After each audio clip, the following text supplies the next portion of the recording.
So I asked ChatGPT, is fibromyalgia and chronic fatigue syndrome really just the same illness?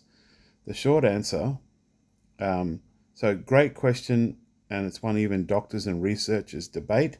Short answer, fibro and CFS are closely related and often overlap, but they're not exactly the same illness. Main similarities, fatigue, both cause persistent disabling fatigue that doesn't improve with rest. Cognitive issues like brain fog, poor memory, and trouble concentrating. Sleep problems, non-restorative sleep is common in both. Overlap, many people are diagnosed with both conditions. Now, the key differences. We'll have a look at this chart. So in fibro, primary symptom, widespread pain. In chronic fatigue, severe fatigue and post-exertional malaise. Now, I have both of those things. Post-exertional malaise less common or milder.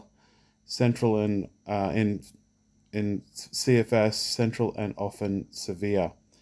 Tender points often used in diagnosis specific pain points, but now they did change the diagnosis that you don't have to have specific pain pressure points on your body and not used in diagnosis in CFS.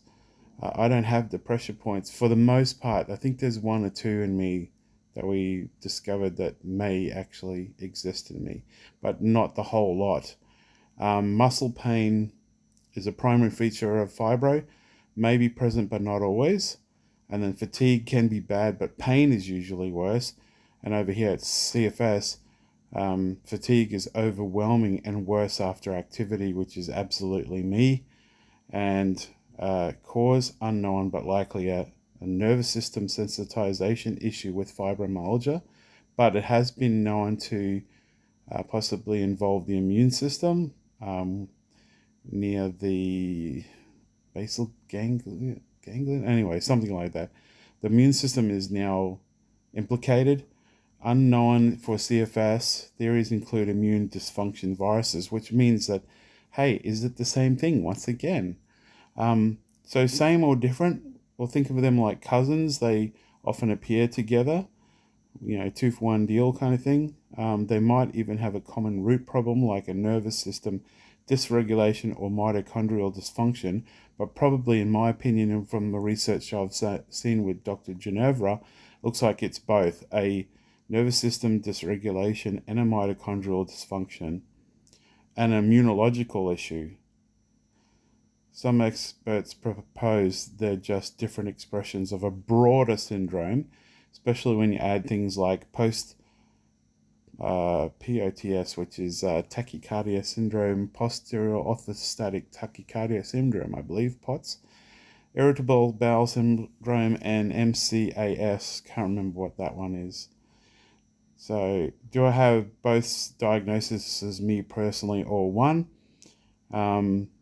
Some people's symptoms lean towards one category or the other.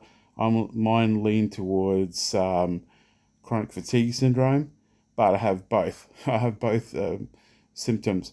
I've said here, depending on the rheumatologist I talk to, that totally makes sense. Some doctors lean towards calling it fibro, especially if pain dominates, while others lean toward calling it chronic fatigue if crashes and fatigue are the worst part. And when I saw the hospital, it was the hospital rheumatologist. They said, I said, is it chronic fatigue syndrome or fibro?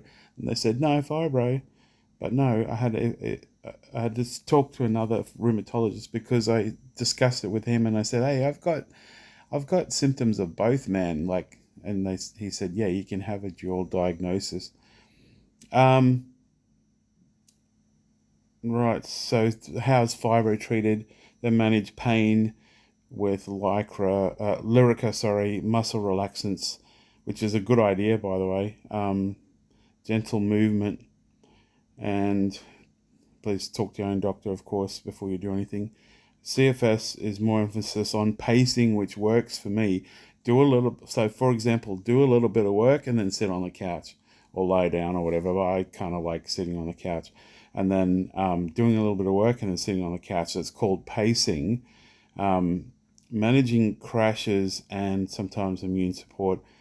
Yeah, we're told to not push ourselves too far, but it's really hard when you gotta do life basically, fix stuff and etc. Work, or for some people, whatever. Same body, same symptoms. Yeah, and it's frustrating. So I spoke about low dose naltrexone helps me a lot with pain, and it said here, yeah, that really paints the picture of someone living with both fibro and chronic fatigue syndrome. You're not alone in that combo. The fact that LDN helps you that much with pain is a strong sign that your nervous system is in that central sensitization zone, classic fibromyalgia territory. But then the crashes and post-exertional malaise are straight up CFS hallmarks. So you're likely dealing with a mixed pain fatigue syndrome, and that's unfortunate, where most of the medical system still struggles because it doesn't fit into a neat little box. Now, a few things you might already know, but may be helpful. Low-dose naltrexone can help with both pain and fatigue in some people by modulating microglial inflammation, and pacing is your best friend with post-exertional malaise, not just energy pacing, but this is very interesting. I didn't hear this before, but sensory, emotional, and even cognitive pacing. I never heard that before. That's quite an interesting point I heard today. That so pace yourself with sensory, emotional, and even cognitive pacing. So basically, relax somehow. Put yourself in a dark room and relax. I guess could be one thing. I suppose people would talk about other kind of meditative things. I don't know if I would go that far.